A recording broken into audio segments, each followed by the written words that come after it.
Welcome to the Zero Generation podcast. I'm Damilola Onwa.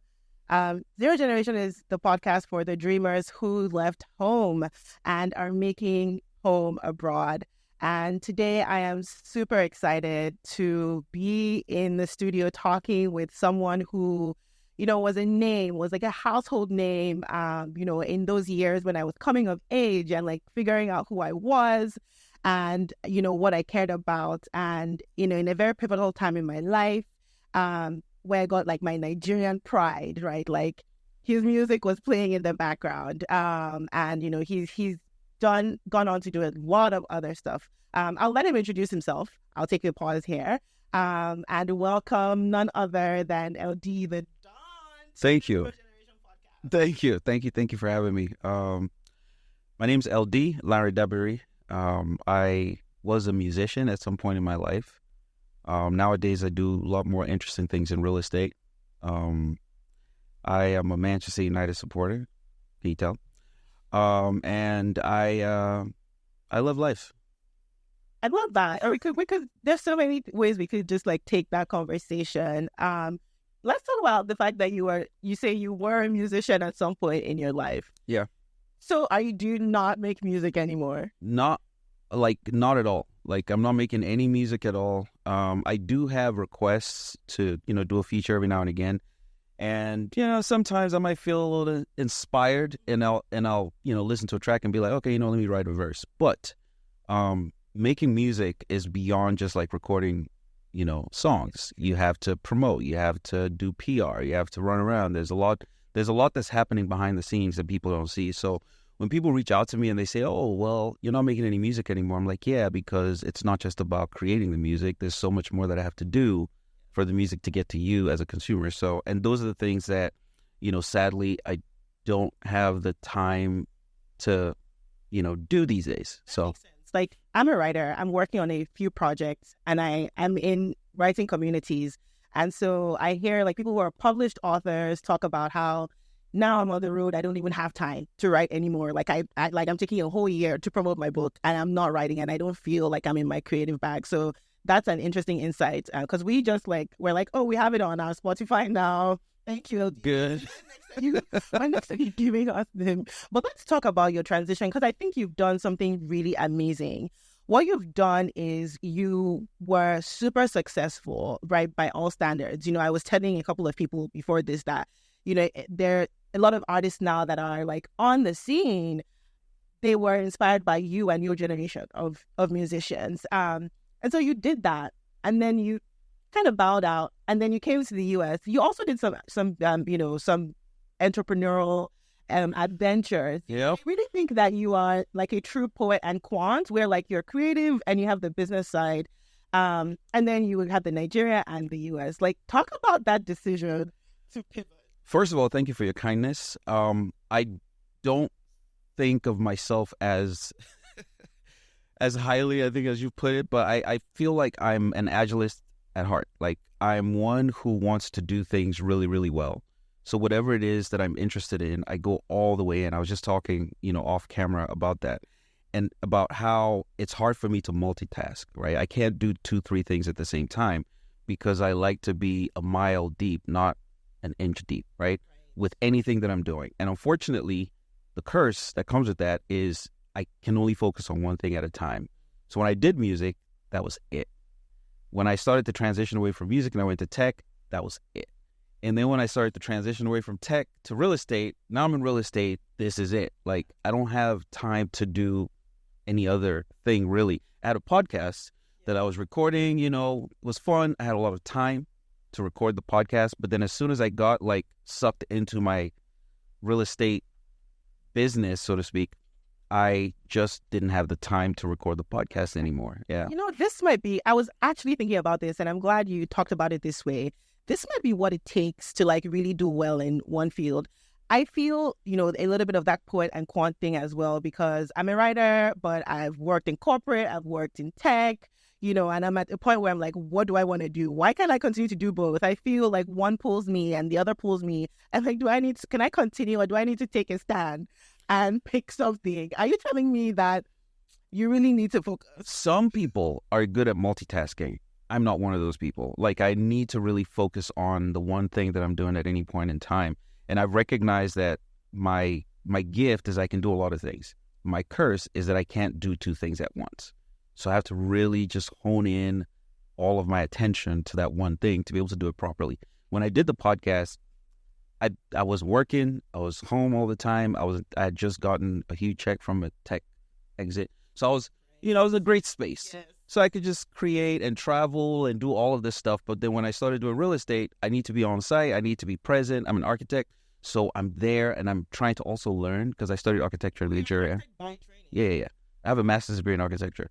But I never really practiced. So now that I'm in this space, it's an opportunity for me to actually become the best at it as well. So you know what I mean? So it's one of those things where it's like, okay, I want to do the podcast. I do. They're fans of it. They call me every week. I get a message from someone somewhere saying, hey, when's the podcast coming back? But it's hard. Yeah, Malcolm is a fan. He's a bigger fan than I am. And yes, he's like, yeah, and LD, he just stopped putting out his podcast. Yeah. But, it makes a lot of sense. I want to talk a little bit more about, your Nigeria versus your American experience. Like, what drove that decision? Was it a cold turkey, I'm just going to go, or was it more like a slow burn where you exited? And do you even think of it that way? Like, are your feet in both countries still? It's a little bit of both. And I'll try to summarize it. Long story, but I went to an American school in Nigeria. And so the natural transition was to come to the U.S. I actually got admitted to MIT, but I didn't go because my dad didn't want me to leave Nigeria. He wanted me to stay in Nigeria, which was, you can imagine, heart-wrenching. No, he's never apologized for it. And in an interesting way, if I hadn't stayed in Nigeria, my trajectory would have been totally different, right? So I kind of appreciate it, even though every time I think about it, I'm still salty.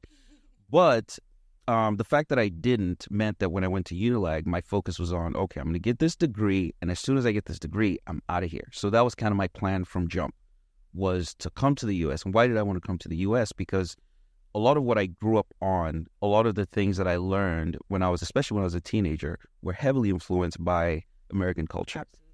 I was, again, in an American school, a lot of the music and entertainment and things that I consumed when I was younger was very American. So really felt like I was American deep inside somewhere. I just didn't have the opportunity to be in America. And I wanted to be in America because of that. Now, while I was in the university, which I had to go to university in Lagos, Unilag, where I studied architecture, that was when the music kind of kicked off and became like a big deal, right? And so now I had the music, and I was also going to go to America, and I thought, this is perfect, because what I'm doing is I probably can learn more from being in an environment like the U.S., right? So coming to the U.S. was, okay, one thing I always wanted to do, but then this would also help my music, right? Which I feel like it did. I feel like it also helped even the local content in Nigeria, because speaking about things like shooting videos, because I tried to shoot videos while I was in Nigeria. I didn't learn it very well, but when I got to the U.S., I was able to do it professionally. Creating the music, making the music such that the technical aspects of it were done correctly. That was one thing that was lacking seriously in the early stages. So you're saying that a lot of what we saw at that time that we really liked was because you had come here absolutely to get some expertise. Absolutely. I mean, the album that I made in 2003, I believe, arguably, sonically, is still one of the best sounding productions out of Nigeria of that entire decade.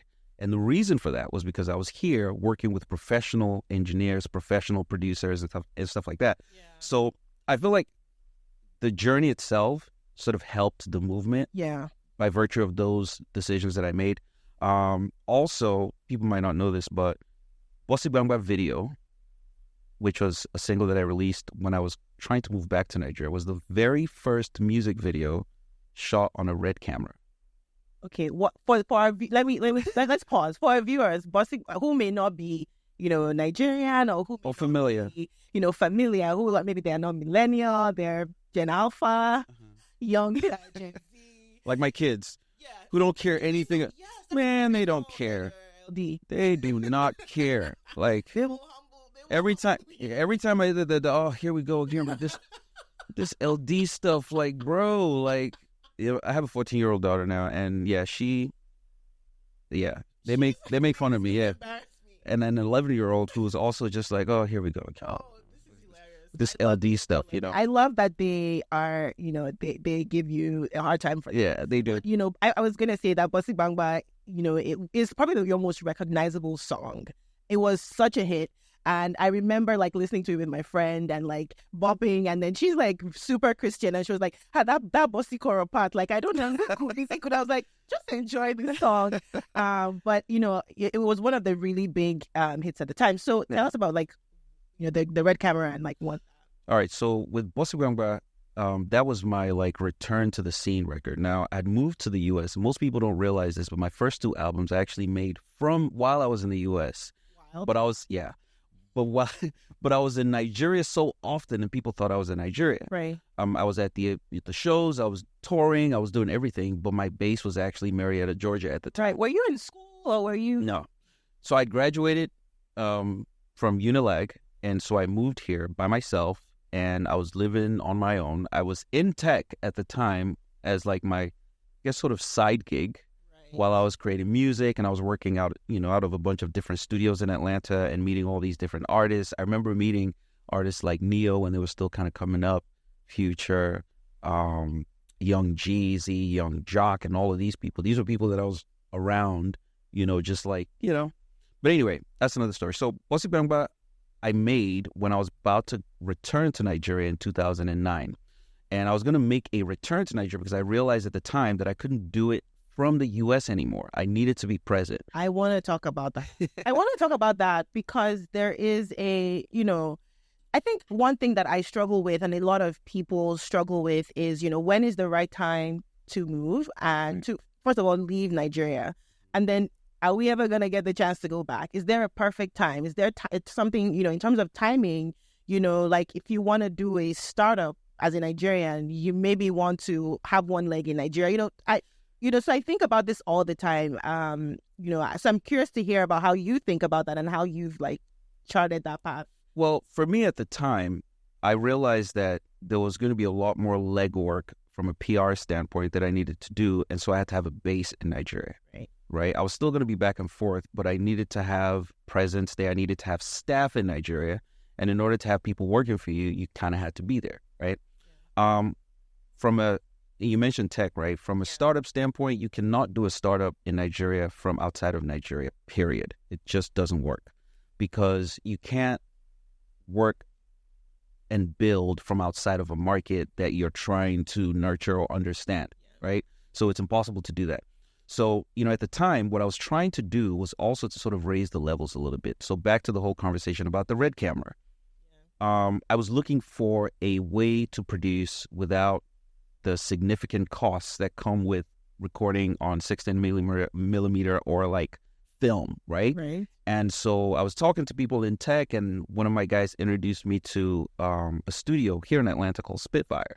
And Spitfire at the time were one of the people doing beta testing for the company that built this camera. It didn't even have a shell or anything. It was like just a bunch of wires and some little weird robotic looking thing. And they mounted it on like a wooden platform. Yeah, it was like super beta at the time. And so we went over there and I saw some of the footage that they shot with, and I was like, yo, this is exactly like film. Like, this is exactly what we've been looking for. So it was a beta. So was it like super expensive because it was a beta, or was it super cheap? It was super cheap. Okay. because they just had it, and they were like, oh, someone wants to use it. Yeah. Absolutely. Yeah. Come take it. And, I worked with a gentleman, Alfonso Dormu, who worked at the time at Clear Channel, I think. And so anyway, so he was the one who basically came in, pulled it all together, and we created this video that I was going to move back. So I shot the video here in Atlanta, and I was going to go back to Nigeria with that video. And that video sort of set, at the time, the standard, sort of moved the needle, so to speak, in terms of like video quality, where people started to feel like, okay, you know what? If I'm going to shoot a video, my video's got to be at least that quality now. Yeah. Right, so Spitfire basically let us use the camera, and that was, again, the first time we had shot a video of that quality. So in a way, a lot of those things that I was doing, from the U.S. were also kind of helping to move things shift things back home, which was important to me. So I moved back, and then I spent time in Nigeria, and then in 2012 I moved back again, to the U.S. for other reasons. But yeah, so I've kind of been bouncing back and forth since 2001. Right. And now that you're more settled in terms of family, do you still go back and forth as often? Not as often as I'd like to, but I still do go back and forth. I mean, one of the factors that's preventing me from going back and forth is most of my family's here now. So my mom's here, my sisters are here, so I'm only going back to Nigeria to just go hang out. Yeah. A lot of my friends have also moved. So has gutted the Nigeria, I mean, not Nigeria, but I would say like in the thousands in the past 5 to 7 years. Yeah. So many people have relocated to Canada, to the UK, and then to the US, yeah, as well. Talking about back and forth a little bit, you have a podcast, or it might be on pause now, but you had a podcast called Nigerian and American, and I'm curious about on that spectrum, where you see yourself, if like Nigerian is on one spectrum and American is, or if you even care or you think about it in that way. So I think the way that I've been able to make sense of it is I've actually spent more time in America than I have in Nigeria. Right. So I'm honestly maybe more American than I am Nigerian, even though I may not sound or act that way. Because I spent 18 years in Nigeria, and then the rest of it has pretty much been over here in the US. So I feel a little bit more American now. Yeah. But at times now, the Nigeria, very Nigerian. Nigeria is inside. Yes, it's deep It's the core. Deep inside. I left as a fully grown adult. I had only visited the US once before I came for grad school. I had gone to OAU, worked in Nigeria for a little bit, and then I came here. So I've only spent 10 years. So it's still not like near half of my life. I know it's approaching, and I don't know what it means. I think, like, what does it mean? I feel myself becoming more and more American. I feel like I'm holding on. No, I want to stay. Embrace it. Embrace it is what I would say, because there's beauty to both sides, right? And I also feel like a lot of us in the diaspora, a lot of Nigerians who moved, are better positioned, in my opinion, to remedy the chaos that is Nigeria today. How? Because we understand how a system works. I had an argument with someone the other day where I said, if you were born in Nigeria anytime after 1992, you have never seen Nigeria in its glory days. So you don't even know what a great Nigeria looks like.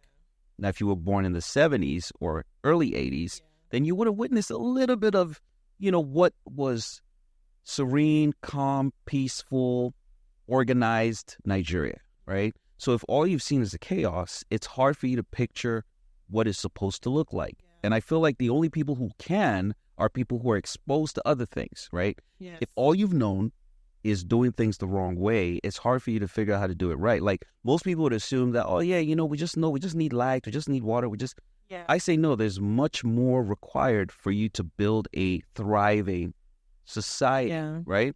You have to have certain things in place at the very basic level, right? Setting up a community. What are the things that are necessary in a community? Yeah, people have to have access to finance. You have to have healthcare. You have to have protective services. There's certain things that you just have to make the core in order for it to function. But it's hard to see or even understand what those things are if you've never been in an environment where it works. So I agree. And I think I completely agree with that. I think more philosophically as a writer, I think one thing I've realized is, the sense of a national identity is also missing. Like, we know what the American dream is. We can debate whether it exists or it doesn't, I think Nigerians were much more tribal. I don't know if people really, like, I'm Nigerian. Maybe more and more that's emerging with our music and our food, like going global, and people also going global, and then being forced to kind of say, oh, what does it mean to be Nigerian? Right. So I think you're absolutely right there. So let's talk a little bit about when you first arrived, right? Or those early days when you talked about like working in a studio and meeting Future and Young Jeezy and Neo and all those people when they were coming up. What was that experience, and sort of how did it mold the rest of your life up until now? So, to answer that, I kind of need to go back a little bit. So when I was growing up, I was heavily influenced by hip hop. So I kind of saw the early stages and the formation and the things that made hip hop what it became globally. And I always had that vision for the music that we were creating in Nigeria, right? So I felt like being around the people who were building this hip hop genre would help me better understand the things that we needed to do. Culture? Sorry, or was it the culture or the I think it's more the culture.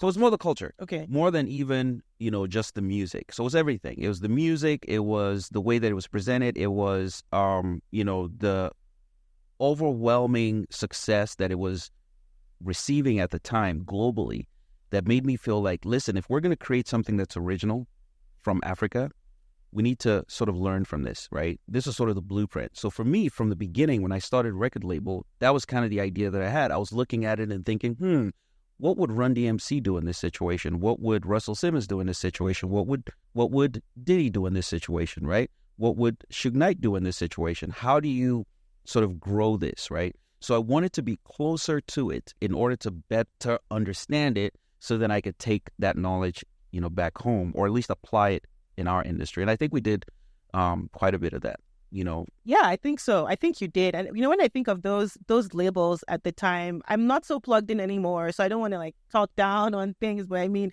there was that sense of organization and a unit, and there would be a first lady, right. There would be these right. guys, and, right. You'd see them. So there was that sense of organization, and it makes sense now. Think about how that was absolutely intentional. Yeah. And, crafted after, the Russell Simmons of... And then also trying to sort of bridge the gap. One of the things that I was heavy on at the time was, hey, we can ride the hip-hop wave if we can make a connection to the hip-hop artists.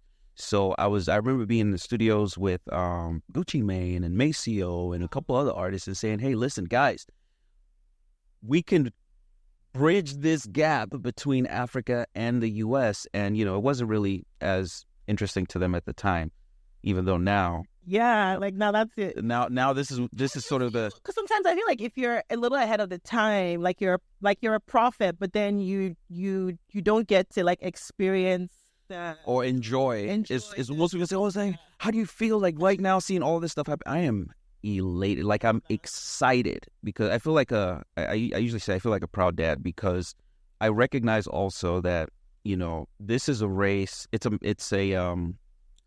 like a relay race, right? But it's also a marathon, right? Where I run my marathon, but I have to hand a baton to somebody else to run their marathon. So everyone has a role to play, and I felt like my role, I'm a starter at heart. My role was to light the flame that would inspire people to feel like, oh, this is possible. And then they take it to the next level. And then the next generation takes it to the next level. So there was, the tribesmen, plantation boys, remedies, early era. And then it moved on to the Debange, Peace Square, era. And then it moved on to, the Ice Prince, the Whiz Kid era. And then now we're here where it's, Burna. And so to me, I feel like everyone sort of has a role to play. And forgive me, but I have to mention this as well. I think that that's also one of the things that's missing in our culture, is that we don't understand that at some point you have to step back and let someone else run, right? And we see it in our politics.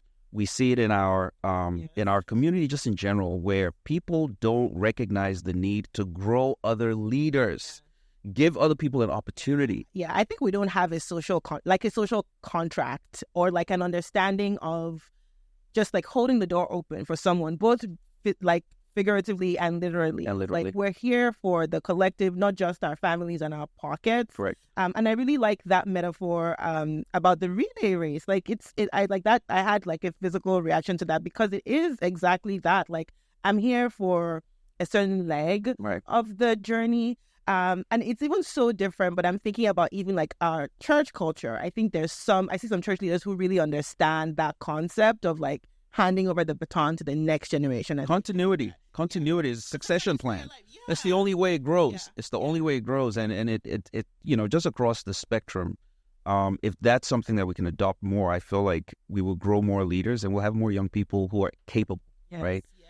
of taking things to the next level. The music industry and Afrobeats in general is something to be studied, I think, across Africa, to see how it's possible for a group of people to create something out of pure passion. Because that's essentially what Afrobeats was created, out of pure passion, right? People having love for something and wanting to do it the best way possible. Yeah. I'm watching YouTube right now, and I can tell you with confidence that the Afrobeats videos are the best videos. Right. Globally, period. Let's not even start to argue about it, right? Why? Because people are genuinely passionate about what they're trying to do. Yeah. Me wanted to shoot with a Red, P Square taking their videos to go shoot in South Africa, D'banj doing this Oliver Twist video the way he did it. Yeah. All of the collaborations people are doing, the things that we're trying to do, the fashion, the creative, the movies too. Like, movies have a little bit of work still, but it's on the way. It's on its way. But I guess the point is, we are people who already have a lot of just passion built in. Yes. It's in our DNA. So imagine if we had an environment that could really help us thrive, right? A government that recognized the possibilities based on the fact that the people could create. It's like growing plants out of concrete. Absolutely. You know what I mean? So this is something I feel, again, that we need to study and really try to understand, and look at all of our other industries and say, hey, how can we tap into this sort of thinking, this mindset? Because if you think about it, you mentioned earlier that, what people think about Nigerian culture, and people outside of Nigerian culture wanted to embrace it. It's Afrobeats. Because that's the only way you get to experience the culture outside of, Nigeria in a very holistic, way. It's not even before it was novel. You're like, oh, I'm in a mall and I hear a song. Now it's even on the way here in the morning, like the Uber was playing and it was not in. No, now it's normal. Now it's mainstream. I went to Venice. I went to Rome. I went to Barcelona. I went to all these places, and I'm looking around. There's no black people, and there's Afrobeats playing everywhere, in the stores, on the radio, at the shops, in the malls, everywhere. So, and again, to go back to the whole, how do you feel? Yeah. As I don't think anyone can understand what it feels like to know that in 1996, Nigerian radio would not play Nigerian music, and then in 2024, Afrobeats is mainstream globally. We don't play anything else back home now. Yeah, it's an amazing thing, and there's nothing that makes me feel more proud. That's such an awesome note to sort of end on. Although I do want to, talk a little bit about what you're doing now, real estate. Do you see yourself learning from that, maybe bringing that back to Nigeria? Absolutely. Parallels with your music career? Absolutely. I feel like, again, I want to go all the way with whatever it is that I'm doing. And I'm doing that with real estate right now. I'm a developer, really. I started off just investing in, properties. I would buy, fix them up, and keep them as rentals. We have a significant portfolio in Georgia now. And so now we're just building. And so that's my main thing that I do now. And on the side of that, I also have programs where I teach other people how to do real estate. Right. I saw that your web coach Dabiri. Correct. Yeah. Yeah. So I'm basically trying to grow the community around me. I don't really like to delve into politics, but I'll say this. I believe one of the biggest challenges that Black people have globally is a lack of economic leverage. And I feel that we spend far more time, and this is not to say that there aren't different ways to approach the struggle, right? But I feel like we spend far more time complaining than actually doing the things that will move us forward. And I feel like this is one of the things that will move us forward, is if I'm able to build capacity in the community that is around me. And so that's one of the things that I'm super passionate about right now. Right. And I'm really intentional about making sure that I carry as many people as I can along with me on this journey.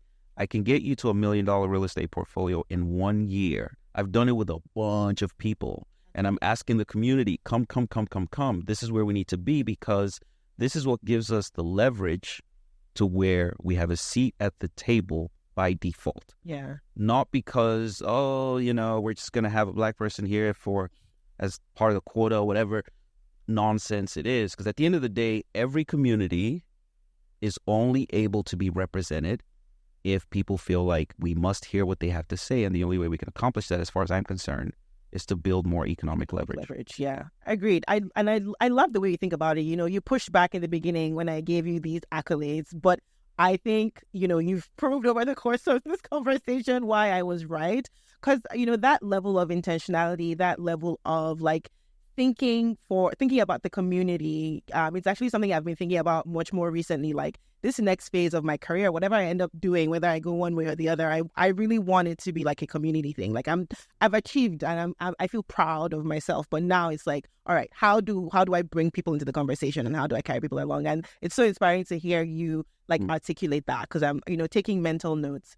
So as we end, hopes for the future. Hopes for the future. I really hope that more people can, especially people like you and I who are accomplished in our field, can take on the challenge of growing the community. Right, that's kind of what I hope for. And here in America, even back home on the continent, that we would be more, again, intentional, to borrow your word, right, about how we approach all of the things that we do, because, hey, we're here. I don't have any plans of relocating anywhere. So wherever I'm at, I have to make it home and it has to be comfortable. So whatever it is that I need to do to make sure that my kids are going to be okay when I'm no longer here is what I need to be doing now. Right. So yeah, that's kind of what I hope that, everyone would consider. Yeah, you had to hear. eLDee is not moving back to Nigeria anytime soon. I feel like I was still in that, like, I don't know, maybe. But this has been such an awesome conversation. Is there anything you want to, how do people find you? I'm on Instagram, eLDee the Don. I'm on Twitter, eLDee the Don. Yeah, I mean, I'm not selling anything, so so yeah, that's the easiest way to reach out to me. Awesome. Thank you so much for coming. And thanks everyone for joining our conversation. You can find this episode on all your podcast listening platforms. It's also going to be uploaded on YouTube. You can find that on my personal YouTube at Dami Onwa. You can also follow me on all socials at Dami Onwa. Thank you so much for tuning in, and we'll see you on the next episode of Zero Generation, the podcast for dreamers who left home. Have a good one.